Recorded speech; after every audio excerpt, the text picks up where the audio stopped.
24 January 2025 the Times of India উত্তর পূর্ব ভারতের বিভিন্ন ক্ষেত্রের উদ্যোক্তাদের বিশেষ সম্মাননায় সম্বর্ধিত করতে আয়োজন করে টাইমস বিজনেস অ্যাওয়ার্ডস নর্থ ইস্টের দ্বিতীয় সংস্করণ। উক্ত অনুষ্ঠানে শুক্রবার গুয়াহাটিস্থিত তাজ হোটেলে লংতরাই ব্র্যান্ডের কর্ণধার রতন দেবনাথকে উত্তর পূর্ব ভারতের শ্রেষ্ঠ বিশুদ্ধ মশলা প্রস্তুতকারক হিসেবে সম্মানিত করা হয়েছে। এই সম্মান লংতরাইয়ের পণ্যগুলোর উৎকৃষ্ট গুণমান, বিশুদ্ধতার প্রতিফলন। পুরস্কার গ্রহণ করেন লংতরাইয়ের কর্ণধার রতন দেবনাথ জানান, এই স্বীকৃতি আমাদের প্রেরণা জাগায় এবং আরও নিবিড়ভাবে কর্মোদ্যোগ গ্রহণ করার পথে উদ্বুদ্ধ করে।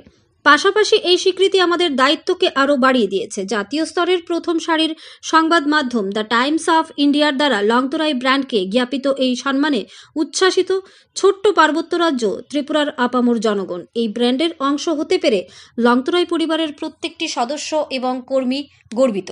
উল্লেখ্য, লংতরাই ইতিমধ্যেই উত্তর পূর্ব ভারতে ছড়িয়ে পশ্চিমবঙ্গ, বিহার এবং আন্তর্জাতিক বাজারেও প্রসারিত হয়েছে। এই পুরস্কার লংতরাইয়ের পণ্যের গুণমানের প্রতি মানুষের আস্থাকে আরও সুদৃঢ় করেছে। Bureau report, national live Bangla.